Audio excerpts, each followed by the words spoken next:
राज्यना शिक्षण मंत्री श्रीमान भूपेंद्र सिंह जी, रेवेन्यू मिनिस्टर आनंदीबेन,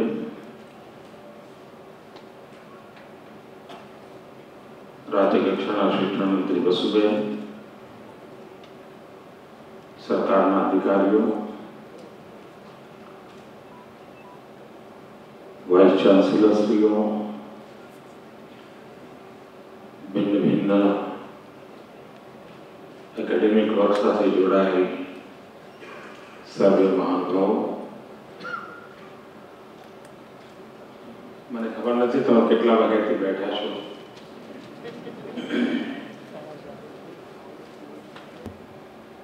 હું મોડો આવ્યો, તમે વહેલા આવ્યા, નક્કી કરવું કઠિન છે.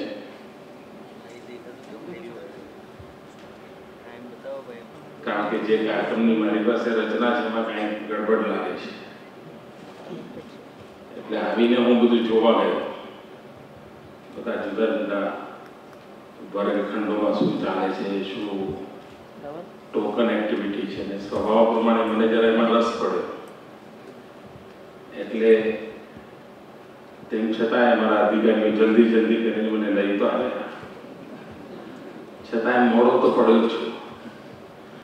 મિત્રો, ક્યારે આપણે વિચાર કરીએ, હમણાં હું આવ્યો ત્યારે મિસ્ટર મહેતા મને મળ્યા, આમ ચિંતા વ્યક્ત કરતા. 2600 વર્ષનું યુનિવર્સિટીઓની ઉંમર થઈ ગઈ, યુનિવર્સિટી શિક્ષણની, એમાં 1800 વર્ષ સુધી એક ચક્રી આપણો જ દબદબો હતો. 800 વર્ષ એ દબદબો ભારતની બહાર ગયો. અને મિત્રો, ઇતિહાસ સાક્ષી છે. જેટલી ચર્ચા નાલંદાની થાય છે એટલી ચર્ચા વલ્લભીની થાય છે. અને સદીઓ પહેલા એ જમાના મેનેજમેન્ટનું શિક્ષણ હતું. વિશ્વના દેશોના લોકો અહીંયા હતા.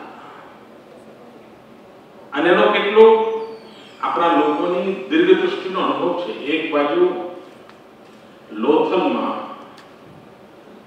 વિશ્વનું સૌથી જૂનું બંદર હતું, અને એ જમાનામાં કહેવાતું હતું 84 દેશોના વાવટા ત્યાં ફરકતા હતા. એટલે જે યુગમાં ચર્ચા હશે ત્યારે કદાચ વિશ્વની સત્તાઓ અને રચનાઓમાં 84 દેશોની હશે. આજે કદાચ બધું વધતું ગયું હશે. અને મજા એવી છે કે લોથલથી તદ્દન નજદીક થોડો પ્રવાસ કરો એટલે વલ્લભી આવે, અને વલ્લભીમાં યુનિવર્સિટી હતી. એનો અર્થ એ થયો કે એ વખતના પૂર્વજોના મગજમાં જ્યારે વલ્લભી માટે જગ્યા નક્કી કરી હશે, એક યુનિવર્સિટી કેમ્પસનો વિચાર કર્યો છે, ત્યારે એટલા માટે પસંદ કર્યો છે કે લોથલના સમુદ્ર તટ પર એ બંદર ઉપર વિશ્વભરના લોકોને આવવાની સુવિધા રહે, આવીને તરત જ ભણવાનું વહેલામાં વહેલું સ્થાન મળે. આપ કલ્પના કરો મિત્રો કે 2600 2000 વર્ષ પહેલા, 1500 વર્ષ પહેલા કયા વિઝનથી આપણા પૂર્વજો કામ કરતા હતા, એવું કયું સામર્થ્ય હતું. અને આજે 1800 વર્ષની ભવ્ય વિરાસત ધરાવનારો દેશ, જેણે આખી દુનિયાને ગુરુકુલથી લઈને વિશ્વકુલ સુધીની આખી એક જ્ઞાન સંપદાનો સેતુ બાંધી આપ્યો, અને ગુરુકુલથી શરૂ કરીને વિશ્વકુલ સુધીની પરિભાષા જેણે પોતાનામાં સમાહિત કરી હતી, એવો સમાજ અહીં આવીને કેમ અથડાઈ ગયો હતો? કેટલા લોકોને કારણ આપતા હશે કે ભાઈ ગુલામી આવી, ટીકું આવી, ફલાણું. મિત્રો, માત્ર રાજશક્તિ કે રાજસત્તા સમાજ શક્તિને છીન વિચ્છિન્ન કરી દે એવું બનતું નથી. સમાજની ભીતર કોઈ લૂણો લાગે તો જ વિનાશનો આરંભ થતો હોય છે. બાહ્ય પરિબળો તમારા આત્મિક સામર્થ્યને ક્યારે નષ્ટ ન કરી શકે અને વ્યક્તિના જીવનમાં પણ સંભવ હોય છે અને સમાજ જીવનમાં પણ આપણે જોતા હોઈએ છીએ કે જો આપણી આંતર શક્તિ સ્ત્રોત એની અંદર જ્યારે કંઈ પણ ગતિરોધ આવ્યો હોય, ડાયવર્ઝન આવ્યું હોય, સ્થગિતતા આવી હોય, તો પછી અન્ય બાબતો પ્રવેશી જતી હોય છે. આપણા આખા સમાજ જીવનની વિકાસ યાત્રા જોઈએ તો મને એમ લાગે કે જ્યાં સુધી આપણે જ્ઞાનના ઉપાસક રહ્યા, જ્ઞાનના પૂજારી રહ્યા અને આખા યુગો અને વ્યક્તિએ આખા જીવન ભાવિ પેઢી માટે કંઈક આપવું એ જે નિરંતર મથામણો કરી અવિરત સંશોધન થયા. મિત્રો, સંશોધન કાલાતીત હોવું જોઈએ, એને કાળના બંધન ન હોય અને એ કાળ બાહ્ય પણ ન હોવું જોઈએ. અને જ્યારે આખી પણ રિસર્ચની પ્રક્રિયા રોકાઈ જાય, આપણે માની લઈએ વાહ હવે તો જગતમાં બધું જ થઈ ગયું, આપણે આપી દીધું, હવે શું તો હવે લે પાણીને ઉલાળવા, બીજું શું. અને આ જ્યારે અવસ્થા આવી અથવા તો વ્યવસ્થાઓએ એ વિકાસની તરફ ધ્યાન કેન્દ્રિત કરવાને બદલે અન્ય ચીજો તરફ ધ્યાન કેન્દ્રિત કર્યું. ગુલામીના કાલખંડે વિનાશ તરફ જવા માટે ધક્કો આપ્યો, વિનાશના માર્ગો ખોલી દીધા. કારણ કે રાજ્ય કરવા આવેલા શાસકોને સમાજ સમૃદ્ધ થાય એમાં રસ નહોતો, આવનારી પેઢીઓ સુખી થાય એમાં રસ નહોતો. એમને તો એમનું તંત્ર બરાબર ચાલે એમાં રસ હતો. અને તલવારથી ચાલે તો તલવારથી, યા તો નકલો પદ્ધતિથી ચાલે તો નકલો પદ્ધતિથી, જે કોઈ માર્ગે ચાલે એ માર્ગમાં જ એને રસ હતો. અને એને એની એ શક્તિ 1800 વર્ષના ગુલામી કાળખંડમાં એમ જ કાઢી. અને પરિણામે આ આખું પાસું અનેક વિવિધ કારણોને કારણે લગભગ આપણું કુંઠિત થઈ ગયું. દેશ આઝાદ થયા પછી આવશ્યકતા હતી કે આપણી આ ઉર્જાને ફરી એકવાર પ્રજ્વલિત કરવામાં આવે. દેશ સ્વતંત્ર થયા પછી આ બધી બાબતોનું મહાત્મ્ય વધારવામાં આવે. પણ કમનસીબે દેશ આઝાદ થયા પછી આપણે બે વિચિત્ર વિચારધારાઓમાં અટવાઈ ગયા અને પરિણામે સંશોધન બાજુમાં રહ્યું. આપણે ક્યાં હતા, સાચા હતા કે ખોટા હતા, એમાં આપણે જ આપણા ઉપર પથરાવ કરવા માંડ્યા. દાખલા તરીકે આર્યો બહારથી આવ્યા હતા કે નહોતા, આ તો સેટેલાઇટનો આભાર માનો કે એને આખા વિભાગને હવે અંત આણ્યો છે. કારણ કે સેટેલાઇટ ટેકનોલોજીએ સિદ્ધ કર્યું છે કે આર્ય કોઈ જાતિ નહોતી, આર્ય ક્યાંથી આવ્યા નહોતા. આ વૈજ્ઞાનિક વિષયો છે, પરંતુ એક વર્ગ આજે પણ એવો છે કે જે સ્વીકારવા તૈયાર નથી કે અહીંયા કોઈ મૂળભૂત સમાજમાં સામર્થ્ય છે. અને આ મૂળભૂત ચિંતનની ધારા એની પર આઝાદી થયા પછી સૌથી વધારે પ્રહારો થયા. અને પરિણામે આપણી સ્થિતિ એવી બની ગઈ છે કે જે આપણે નાની વાર્તા બચપણમાં સાંભળતા હતા કે એક બિચારો બ્રાહ્મણ બકરું લઈને જતો અને 4 લૂંટારા મળ્યા. અરે તમે જઈને કૂતરું લઈને જાઓ છો. ફરી બીજો, અરે તમે લઈને કૂતરું લઈને જાઓ છો. એની માનસિકતા એવી વિચારવાની બદલાઈ ગઈ કે પોતે પણ માનવા માંડ્યો કે શાયદ આ બકરું દેખાય છે પણ હોય શકે કૂતરું છે અને મારી આબરૂનું લેવા થાય છે, એને મૂકી દીધું. આપણી પણ દશા એ થઈ છે. તમારું તો બધું નકામું હતું, તમે તો નકામા હતા, તમે તો જગત ઉપર ભારરૂપ હતા, તમે તો વિનાશને માટે સર્જાયેલા છો, એટલે આપણે આપણું બધું મૂકવા જ માંડ્યા અને નવું મેળવી ન શક્યા. મિત્રો, 60 વર્ષનો જબરદસ્ત વેક્યુમ પડી છે આપણી સામે. એ વેક્યુમ ભરવા માટે કેટલું મોટું કામ કરવું પડે એનો આપણે અંદાજ કરી શકીએ. અને વૈયક્તિક ધોરણે થનારા કામોથી સમાજ જીવનમાં પ્રભાવ પેદા નથી થતો.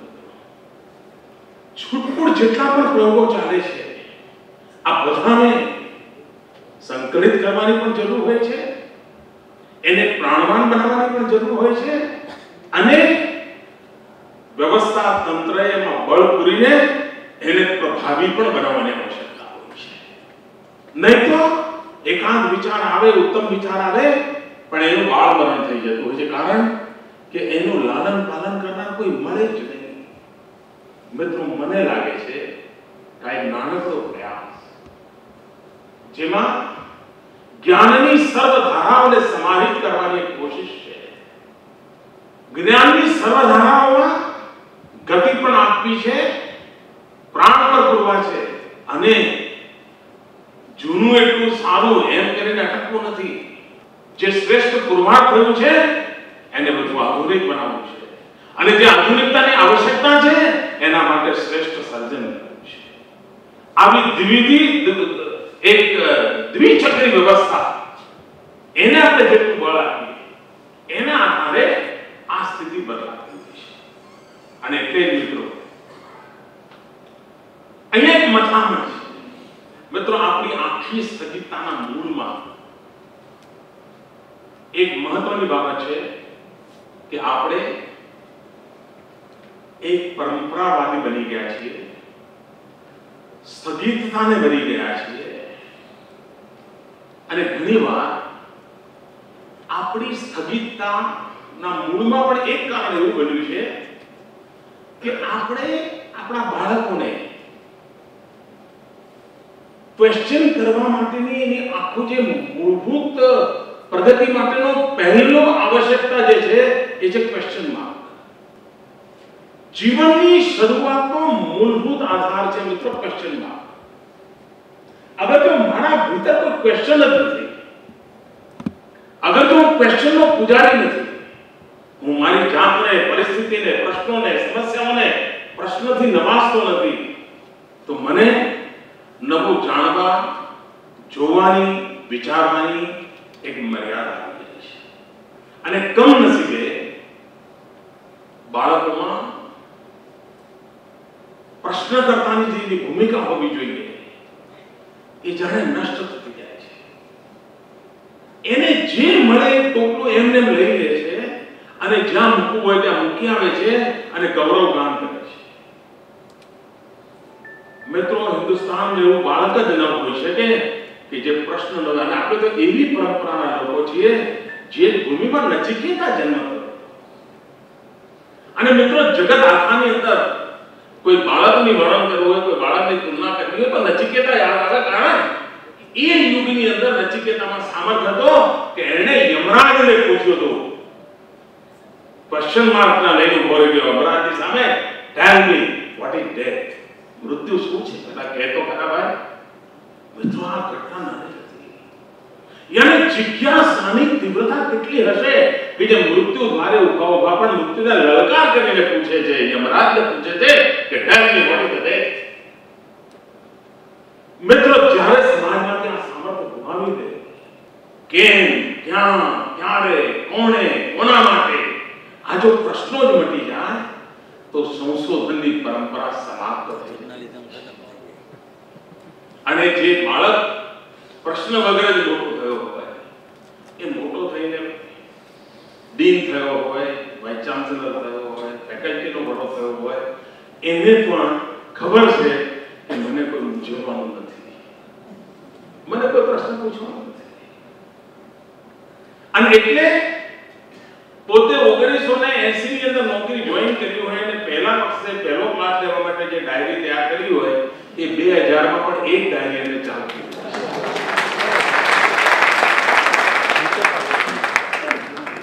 અને મિત્રો, ત્યાં જ સ્થગિતતાને સ્થાપન થઈ જતું હોય છે. આપણી આખી સમસ્યાનું મૂળ આ છે કે આપણે સ્થગિતતાને વળી ગયા છે. આપણે એક મથામણ છે એને ઝટકા આપવા છે અને સ્થગિતતામાંથી બહાર આવવું છે. મિત્રો, ટેકનોલોજીનો પ્રભાવ વધતો જાય છે. મનુષ્યની આખી સિક્સ સેન્સ એની પર ટેકનોલોજી કબજો જમાવતી જાય છે. અને સિક્સ સેન્સ આખી ઇઝ ડ્રિવન બાય ટેકનોલોજી.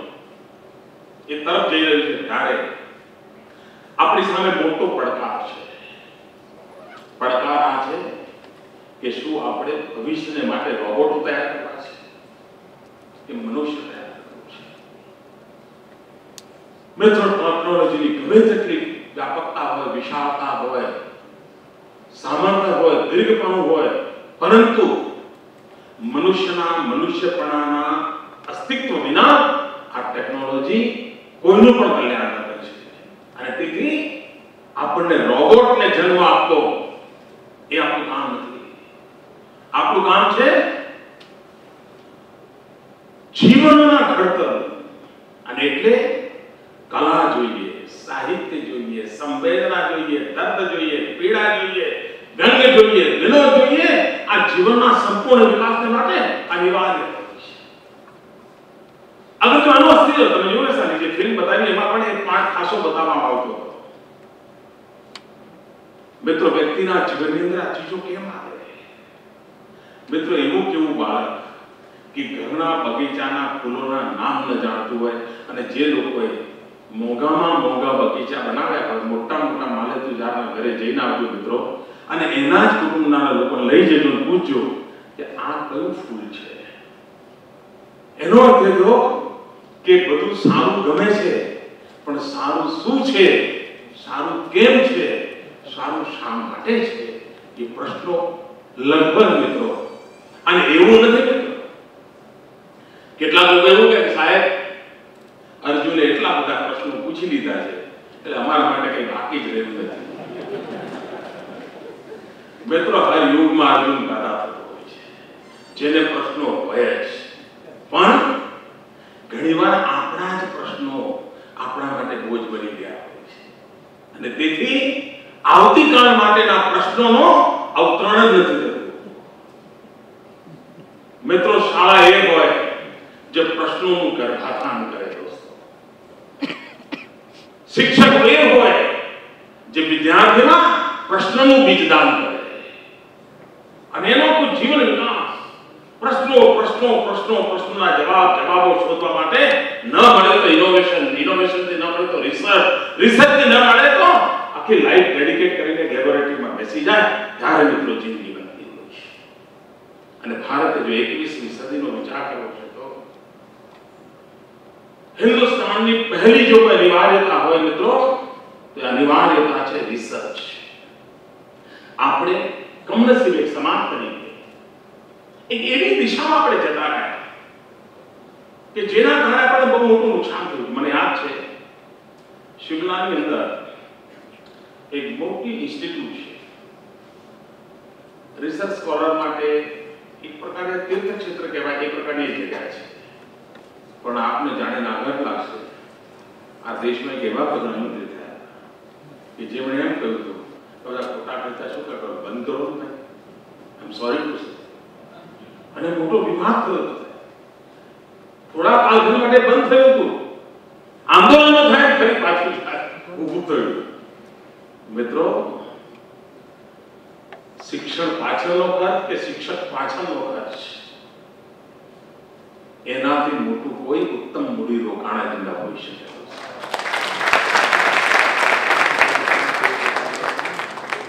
કારણ એમાંથી પેઢીઓ પેદા થતી હોય છે.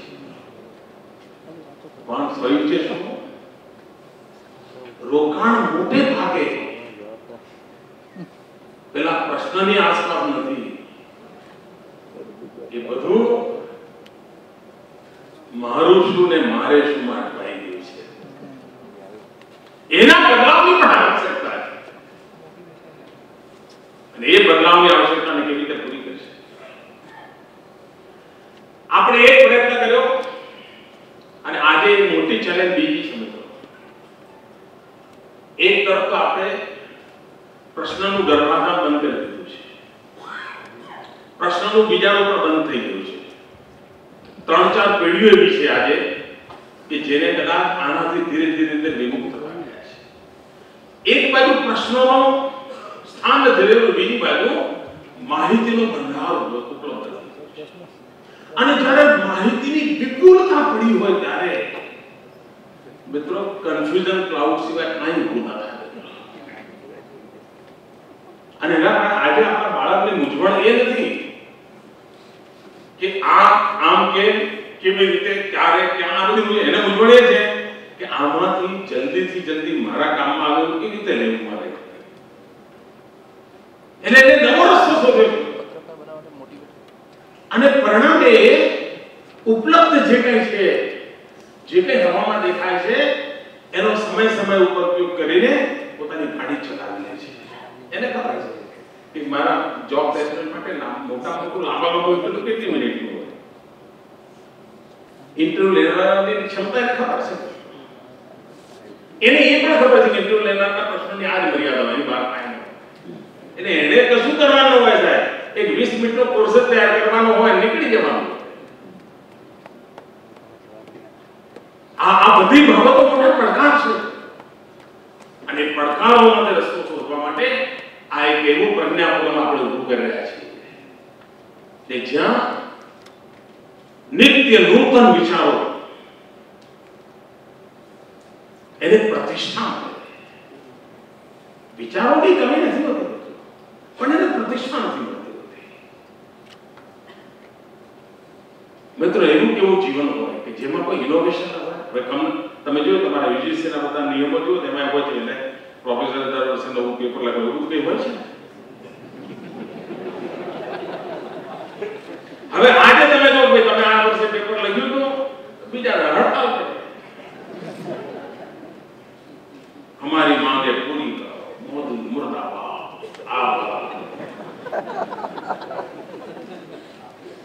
હવે જો આ થતું હોય મિત્રો, કારણ શું? તો જીવનમાં અર્થ પ્રધાનતા વધી ગઈ. મિત્રો આપણી સામે એક મોટો પડકાર છે કે માનવીને આર્થિક પ્રાણી તરીકે જોવું, કે માનવને એક સમગ્ર બ્રહ્માંડ એક શક્તિના અંગ રૂપે જોવું. આ મોટો પડકાર છે. આપણે માનવીને એક અર્થ રૂપે જોવા માંડ્યા છે અને એનું પરિણામ કેવું આવ્યું છે? આમ રૂટીન વ્યવહારમાં ખબર નથી પડતી. રૂટીન વ્યવહારમાં ખબર નથી પડતી પણ કોઈ ઇન્સ્યોરન્સ વાળો તમારા ઘરે વીમો લેવા ઉતારવા માટે આવે અને એનામાં હિંમત તો જુઓ સાહેબ, અને મનુષ્યની મર્યાદા તો જુઓ કે વીમો ઉતારવા વાળો ઘરમાં બેનને સમજાવે કે આપના પતિ ગુજરી જાય તો તમને આટલા રૂપિયા મળે. સાહેબ આ વિચાર કરો કેવી સમાજ રચના. સાહેબ તમારી પર એક્સિડન્ટ જો હાથ કપાણો તો પછી વકીલ આવી જાય, સાહેબ 2 લાખ રૂપિયાનો દાવો કરીએ. કેમ? આંગળી કપાઈ ગઈ છે. 2 લાખ રૂપિયા. કોઈ વાર એક આંખ જતી રહી, સાહેબ 5 લાખનો દાવો કરીએ. કેમ? આંખ મૂલ્યનું આ છે. એક અંગનું મૂલ્ય નક્કી થવા માંડ્યું છે. અને જો માણસના અંગો મૂલ્યના કાજવે તોલાવાના હોય તો જીવન ક્યાંથી છેડે દોસ્તો? પ્રશ્ન ત્યાં ઉભો થાય. અને એટલા માટે મિત્રો મનુષ્યના એના સર્વાંગીણ રૂપમાં સ્વીકારીને બ્રહ્માંડના એક અંશ તરીકેના વિકાસની વાતને લઈને આગળ વધવું હોય તો સમયાનુકૂળ ઇનોવેશન અને રિસર્ચ અનિવાર્ય છે. અને તમે જોયું હશે તમારા ઘરમાં પણ ઇવન એક સોસાયટીમાં 20 કુટુંબ હોય, તમે જોજો એ 20 કુટુંબની અંદર રસોડામાં કામ કરતી ગૃહિણી એની રસોઈ બનાવવા માટે પોતાની ટેકનોલોજી ડેવલપ કરી, એના પોતાના ઇનોવેશન હશે. શાક કેમ સમારવું એને પોતાનો શોધી કાઢ્યો છે રસ્તો, અને એમાં એને ફાવટ આવી ગઈ ને એની એફિશિયન્સી એને વધારી હશે. દરેક વ્યક્તિના મૂળભૂત સ્વભાવમાં હોય છે, દરેકના અંદર ઇનબિલ્ટ આ ક્વોલિટી ઈશ્વરે આપેલી છે. ઈશ્વરે એવી ઈશ્વરદત્ત વ્યવસ્થા છે કે મનુષ્ય જ્યાં છે ત્યાંથી એને ઉપર ઉઠવાની ઈચ્છા હોય છે. ઈશ્વરદત્ત વ્યવસ્થા છે. એની આકાંક્ષાઓ, ઈચ્છાઓ, પોતાની અંદરની ઉર્જા એને ઉપર તરફ ઉઠવા માટે પ્રેરિત કરે, ફોર્સ કરે છે.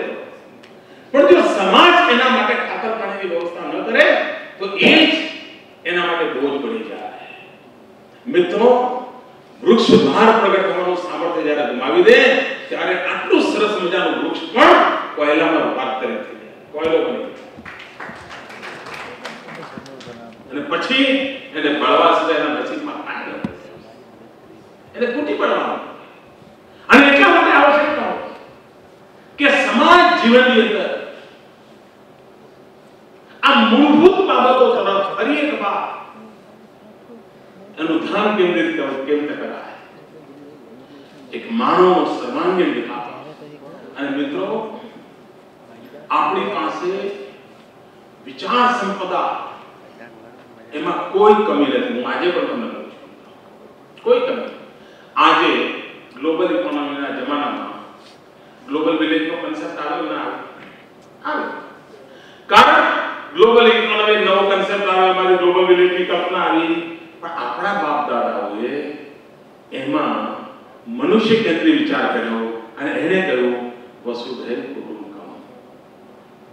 અને જે પણ એને કહ્યું વસુધૈવ કુટુંબકમ, એનો મતલબ કે કોઈ સમૃદ્ધ દેશ હશે તો એને જેને સમૃદ્ધ થવાની હરોળમાં છેલ્લે ઉભો છે એની કાળજી લેવી જોઈએ, કારણ we are one family. હવે આ જ ઉત્તમ વિચાર સમયાનુકૂળ એમાં રિસર્ચ ન થઈ, સમયાનુકૂળ એમાં કઈ નવું જોડાયું નહીં અને પરિણામે એક મોટું વેક્યુમ 1200 વર્ષનું આવી ગયું. અને હવે અચાનક ડોલર અને પાઉન્ડે એવો હુમલો કર્યો કે એને ગ્લોબલ ઇકોનોમીના રૂપાળા શબ્દો, ગ્લોબલ વિલેજનો કન્સેપ્ટ આ દુનિયાની સામે મૂકી દીધો. અને પરિણામે માણસ ખોવાઈ ગયો. રૂપિયા, પૈસા, પાઉન્ડ, ડોલર એનો જ રૂપો ચાલવા માંડ્યો. વિશ્વને આપવાનું સામર્થ્ય આપણી પાસે પડ્યું છે. એ વિશ્વને આપવાના સામર્થ્યને આપણે કેવી રીતે પોતાની સાથે લઈશું? મિત્રો, આપણે તમે જો મિત્રો, આપણા પૂર્વજોની કેટલી વિશેષતાઓ, આટલી બધી દુનિયામાં ચર્ચા ચાલે છે, ઈસ્ટ વેસ્ટ, ટીકના ફલાણા, એન્શિયન્ટ ઓર મોડર્ન, સાયન્ટિફિક ઓર નોલેજ, એ બધી જાતના આપણા શબ્દો આપણે જોઈએ છીએ. આપણા પૂર્વજોની વિશેષતા જો છે, એમણે આપણને શીખવાડેલું, અને આપણે કેટલા વિશાળ વિચારના, એણે આપણને શીખવાડેલું કે જ્ઞાનને કોઈ દરવાજા ન હોઈ શકે. જ્ઞાનને કોઈ દરવાજા ન હોઈ શકે. જ્ઞાનને ન પૂરબ હોઈ શકે, જ્ઞાનને ન પશ્ચિમ હોઈ શકે. અને એટલા જ માટે આપણે ત્યાં કહેતા હોય, આ તો ભદ્રા કૃતવો વિશ્વતઃ, આનો ભદ્રા કૃતવો વિશ્વતઃ. મતલબ સીધી વાત છે, શ્રેષ્ઠ બધેથી જ આપો, જે સારું છે બધેથી જ આપો, એને કોઈ બંધન ના હોય. કયા રંગના ઝંડા નીચે વિચાર જન્મ્યો તો એના આધારે વિચારનું મૂલ્ય ન થાય. દુનિયાના કોઈ પણ દેશના ઝંડા નીચે જન્મ્યો હોય, વિચારને જન્મ આપનારના માણસના પાસપોર્ટનો રંગ ગમે તે હોઈ શકે, પરંતુ વિચારનું જો સામર્થ્ય હોય તો માનવના કલ્યાણ માટે હોઈ શકે. એને કોઈ વાડાબંધી ના હોય. આ વિચાર આપણા પૂર્વજો આપણને આપ્યો, અને આપણા ઉમાશંકર ભાઈએ આ જ વિચાર આપણે એક જુદી રીતે મૂક્યો. ઉમાશંકર જોશીએ કહ્યું હતું, સુવિચાર સાંભળો સર્વદા સર્વ દિશાથી. એક તો સુવિચાર હોય, સદા સર્વદા હોય, અને સર્વ દિશાથી. આમ તો મૂળતઃ વેદના વિચારમાંથી જ આ વિચાર પર અમને ગુજરાતીમાં સરળ ભાષામાં આપણી સામે કલ્પના મૂકી.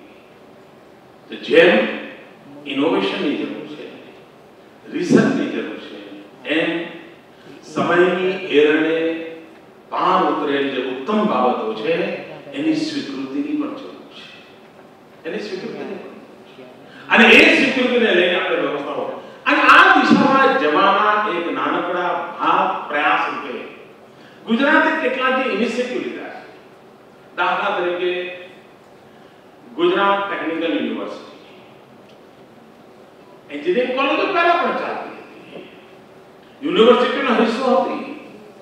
પણ મિત્રો, જગત જે રીતે બદલાઈ રહ્યું છે એમાં ટેકનોલોજીના રંગ, રૂપ, સ્વરૂપ બધું બદલાવાનું છે. એમાં રિસર્ચ અને ઇનોવેશન કરવા માટે કોઈ ફોરમ તૈયાર આપણે કામ કર્યું. Gujarat was the first state in India જેને ડિસાઇડ કર્યું ઇનોવેશન કમિશન. અને ઇનોવેશન કમિશન દ્વારા આપણે કોશિશ કરી કે મનુષ્ય નિર્માણની દિશામાં પ્રયત્ન કરનાર કેટલા ઇનોવેશન જો ચાલતા હોય તો ઇનોવેશનને આપણે આવકારવા જોઈએ, સ્વીકારવા જોઈએ. મિત્રો અહીં બધા બેઠેલા આપણે બધા વિચાર કરીએ ભાર વગરનું ભણતર, ભાર વગરનું ભણતર, ભાર વગરનું ભણતર. પણ કોઈ ગામડાનો એવા શિક્ષક હોય છે કે જેણે ઇનોવેશન કર્યું હોય છે અને એની નિશાળમાં આવનાર કોઈ પણ બાળકને ક્યારેય કોઈ પુસ્તક લઈને આપવું નથી પડતું. આપણા ગુજરાતમાં આવા પ્રયોગો કરનાર શિક્ષકો છે અને સફળ પ્રયોગો કર્યા છે.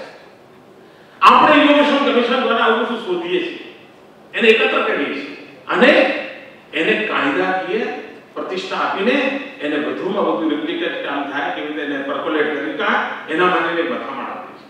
જેમ કે અને એનું એક અલગ વેબસાઇટ બનાવી છે. લોકો પોતે પણ પોતાની રીતે અપલોડ કરી રહ્યા છે કે કેવી રીતે આને કરાય. મિત્રો બદલાતા યુગની અંદર ટેકનોલોજી અને માનવ જીવનની આવશ્યકતાઓનું જોડાણ કરીને અને દરેક લોકો મિત્રો માણસ કંઈ ને કંઈ ઇનોવેટ કર્યા જ કરતો હોય. ઇવન ઘરમાં પણ તમે બાળકને કોઈ રમકડું આપો ને તો પહેલું મન તો થાય તોડવાનું છે, એને તોડવાનું મન થાય. કારણ ઈશ્વર તો સમજતું થાય કે બંધ કરે, પછી એને દુનિયાને બતાવવા જ કામ કરે કે મારે આવું રમકડું છે, તારે નથી તારે પૈસા નથી કાપા કમા એમ જ જતો રહે. પહેલા એવું નહોતું, પહેલા એનો મૂળ જુદો હતો. પરંતુ બીજું આપણે શબ્દ કર્યા આઈ ક્રિએટ.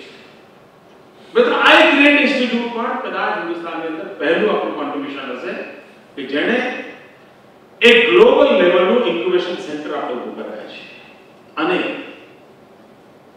જેના માણસે પણ વિચાર કર્યા છે, નવો આઈડિયા આવે છે. હવે દરેક માણસ પાસે વિચારને અનુરૂપ સંશોધન કરવા માટેનું સામર્થ્ય નથી હોતું. એને ઇન્ફ્રાસ્ટ્રક્ચરની જરૂર હોય છે અને આર્થિક મદદની જરૂર હોય છે. આઈ ક્રિએટ ઇન્સ્ટિટ્યૂટ આપણે અમદાવાદની અંદર કાર્યરત કરી છે. આપણે ગ્લોબલ લેવલની છે, દુનિયાની ટોપમોસ્ટ આવી રિસર્ચ ઇન્સ્ટિટ્યુશન સાથે એનું કોલેબોરેશન કર્યું છે.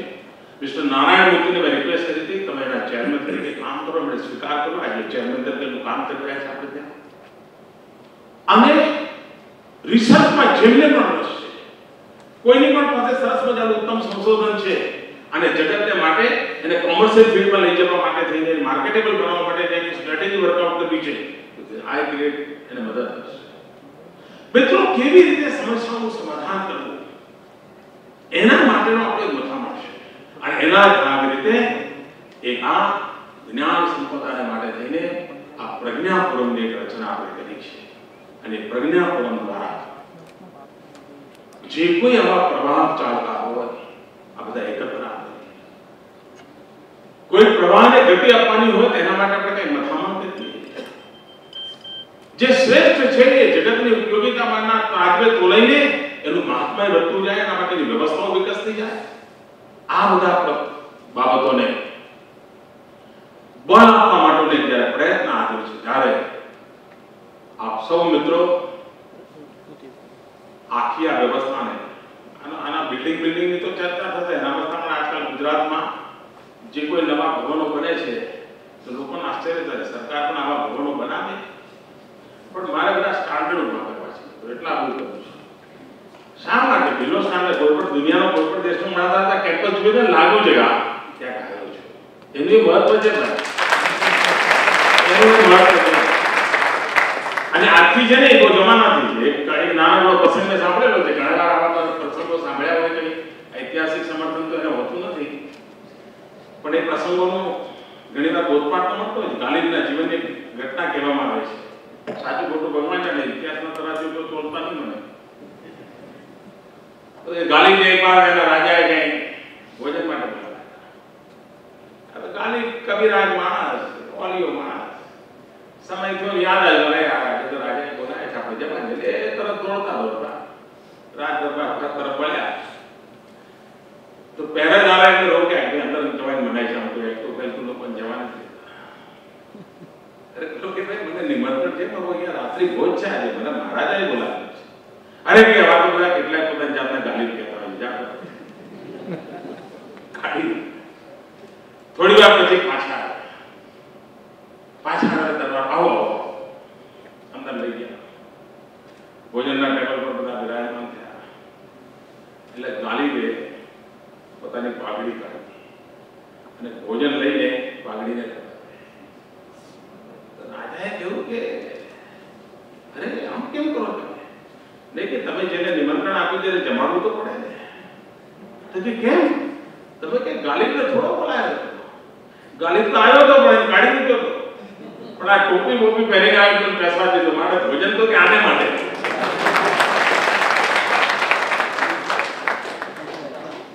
મિત્રો એ જમાનામાં પણ આ બધી બાબતોનું મહાત્મ્ય હતું જ.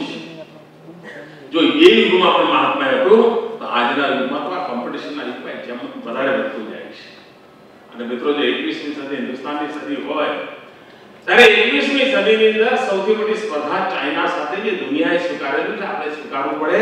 અને મિત્રો ચાઇનાએ તમને જાણીને આશ્ચર્ય થશે ચાઇનાને લેંગ્વેજ પ્રોબ્લેમ છે, આપણને લેંગ્વેજ પ્રોબ્લેમ નથી. તેમ છતાં પણ અને ઇન્ફોર્મેશન ટેકનોલોજી કોમ્પ્યુટરની દુનિયામાં આપણા 20-22 વર્ષના જવાનોએ દુનિયામાં નામ કમાયેલું છે. તેમ છતાં આજે વિશ્વ આખામાં કોમ્પ્યુટર એન્જિનિયરિંગના એજ્યુકેશનમાં ચાઇના આપણા કરતાં 100 ગણું આગળ નીકળી ગયું છે. In India 100 time. આ વિચાર કરો મિત્રો કેટલો મોટો પડકાર છે.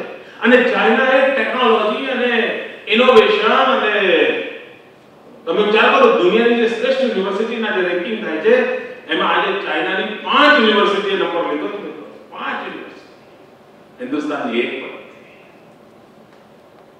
મિત્રો બધા પડકારો છે આપણી સામે. 120 કરોડનો દેશ અને દુનિયાની યુનિવર્સિટીઓની ઉત્તમ યુનિવર્સિટીઓમાં વલભી અને નાલંદાનું ગાણું ગાનાર આપણો સમાજ માની નથી શકે. આ પડકારોને ઉપાડવા માટે થઈને એક એવો શિક્ષકનું મન તૈયાર કરવું છે, એક એવા રિસર્ચરનું મન તૈયાર કરવું છે, એક એવા ઇનોવેટરનું મન તૈયાર કરવું છે કે જેનો સામૂહિક શક્તિ અને સરકારનું બળ નવી ક્ષિતિજોને પાર કરવા માટેનો પ્રયાસ કરે એના સંકલ્પ રૂપે આપણે વિચારે છે. આ વિચાર કરો મિત્રો, આખી દુનિયામાં આપણે યંગેસ્ટ કન્ટ્રી છીએ, વિશ્વના સૌથી યુવાન દેશ છે. 65% કરતા વધારે 35 થી નીચેની ઉંમરની આપણી જનસંખ્યા છે. 65% 35 થી નીચેની જનસંખ્યા છે. અને મિત્રો આ એક ડેમોગ્રાફિક ડિવિડન્ડ છે. પણ ચાઇનાએ ગયા એક જ દશકમાં 13 કરોડ નવી જોબ માટેનું ક્રિએશન કરવા માટેની સક્સેસફુલ પ્રયાસ કર્યો. 13 કરોડ નોજવાનોને રોજગાર આપી શક્યા મિત્રો. આપણે મિત્રો 2004 થી 2009 દરમિયાન લાખોની સંખ્યામાં પણ આ સેવા નથી કરી શક્યા. ગુજરાતે કપા છે એટલે થોડું કર્યું છે, પણ કુલ મિલાકે ચિત્ર ચાઇનાના સંદર્ભમાં કરીએ ત્યારે હિન્દુસ્તાનનો વિચાર કરીએ તો આપણે બીજી બાજુ જઈ રહ્યા છીએ. મિત્રો આપણે ત્યાં કહેવાય છે પ્રાથમિક શાળામાં ભણનાર શિક્ષકોમાંથી કેટલા ઉપર જાય છે, એમાંથી ભણનારા કેટલા ઉપર જાય છે, એમાંથી ભણનારા કે અને ઉપર ગયા પછી 10 કે 11% ઉપર જાય તો એમાં પણ એમ્પ્લોયેબલ કેટલા, તો આપણો ગ્રાફ એકદમ નીચે આવે છે. તો મિત્રો આટલું બધું ઇન્વેસ્ટમેન્ટ ક્યાં જઈ રહ્યું છે? આનો વિચાર કોણે કરવો? આપણે બધાએ જ કરવો. આ સ્થિતિ આપણે બદલવી પડે કે આટલા બધો માનવ કલાકો લાગતા હોય, આટલું બધું માનવ ધન લાગતું હોય, આટલી બધી ઇન્ફ્રાસ્ટ્રક્ચર લાગતું હોય, આટલા બધા બજેટ ખર્ચાતા હોય, તો આપણે પરિણામની દિશામાં લક્ષ્ય કેમ નક્કી ના કરીએ? જો મિત્રો ચાઇના દુનિયા બદલવા માટે તૈયાર થઈ શકતું હોય, જેને લેંગ્વેજના 50 પ્રકારના પ્રોબ્લેમ નડતા હોય, તેમ છતાં જો બદલાવ લાવતો હોય, તો આ તો મૂળતઃ વિશ્વમાં 1800 વર્ષ સુધી જેને જ્ઞાનમાં નેતૃત્વ કર્યું છે એ ભૂમિના આપણે સંતાન છે, આપણે કેમ ન કરી શકીએ? મિત્રો આ વિશ્વાસના સંકલ્પ સાથે ભલે મિત્રો આખો અંધાર દૂર કરવા માટે પછડી લઈને કામ કર્યું તો પછડ્યું તો મામાએ કામ ઝાડુ માર્યું તો ભલે અંધકાર ન દૂર થતો હોય, પણ એક ખૂણામાં દીપ પ્રજ્વલાવીએ તો મિત્રો એક અંધાર દૂર થતો હોય છે. આ દીપ પ્રજ્વલાવવાનો પ્રયાસ એ આ પ્રજ્ઞાપૂર્વક છે. એક જ્યોત પ્રગટાવવાનો પ્રયાસ છે પ્રજ્ઞાપૂર્વક છે. પણ એ પ્રજ્ઞાપૂર્વક પ્રાણમાં ત્યારે જ બને કે આપણે સૌ જ્ઞાનને ભરેલા, એકેડેમિક વર્લ્ડને ભરેલા, ઇનોવેશનના મહાત્મ્યને સમાજના વર્ગો એક કેવી રીતે જોડાઈએ એનો ઉપયોગ કરીએ. મિત્રો બીજી પણ એક આપણા સામે સમાજના વ્યવસ્થા તરીકે વિકાસ કરવાની આવશ્યકતા મને લાગે છે. તમે યુરોપના દેશોમાં એકવાર ટૂર માટે જાઓ એઝ અ ટુરિસ્ટ તો તમે જોયું હશે કે સિનિયર સિટીઝન્સ લગભગ બધા એના ટુરિસ્ટ પ્લેસીસ સંભાળતા હોય છે. સિનિયર સિટીઝન્સ એમની શક્તિ સમય આપે 2 કલાક 5 કલાક બીજી રહે તમને પ્રદર્શન જોવા લઈ જાય બહુ ભાવથી કે અને એને દર કલાકે નવો માણસ મળતો હોવાના કારણે એને સમજના અમલનો ઉત્સાહ રહેતો હોય છે. એકના એક સામે પડો પછી મોક કટાણો થઈ જાય તો પેલા રોજ ના મળે બંને આનંદ આવતો હોય છે. મિત્રો એવી જ રીતે અનુભવી અને જ્ઞાનીઓનો એક મોટો સમૂહ અને આજે જ્યારે એજિંગ વધી રહ્યું છે ત્યારે 20 વર્ષ સુધી કામ કરી શકે એવો અનુભવી અને જ્ઞાની એક મોટો સમાજ આપણે ત્યાં તૈયાર થઈ રહ્યો છે. જેમ ડેમોગ્રાફિક ડિવિડન્ડ આપણે મળી રહ્યું છે એ પ્રમાણે ઉંમર વધતી જાય છે એના કારણે 60 વર્ષે તો માણસને વિચાર આવે છે હવે કંઈક નવું શરૂ કરવું એ સ્થિતિ આપણે પહોંચ્યા છીએ. તો રિટાયરમેન્ટ પછી આ જે ઉર્જાવાન લોકો છે જેની પાસે અનુભવ છે જ્ઞાન છે એ સમૂહને સમાજની ક્રિએટિવિટી સાથે કેવી રીતે જોડાય એમનો એક્સપિરિયન્સ ઇનોવેશન માટે કેવી રીતે કામ કરે અને આ અનુભવનું ભાતું જ્ઞાન સંપદા અને નવજવાનોની તરુણાઈનો ઉત્સાહ ઉમંગ આના મિલન સ્થળ તરીકે આ પ્રજ્ઞાપુરમ આપણું કેવી રીતે વિકસે એવી એક શુભકામના સાથે હું ફરી એકવાર આપ સૌને આગ્રહ કરું છું કે આપે જાણે પ્રાણવાન બનાવવું પડશે. સરકાર દિવાલો ઊભી કરી શકે, સરકાર ઝાડ ઉગાડી શકે, બાકી તો જનતા જનાર્દન જ કરી શકતી હોય છે. એને તરફ ધ્યાન આપીએ. ખૂબ ખૂબ ધન્યવાદ.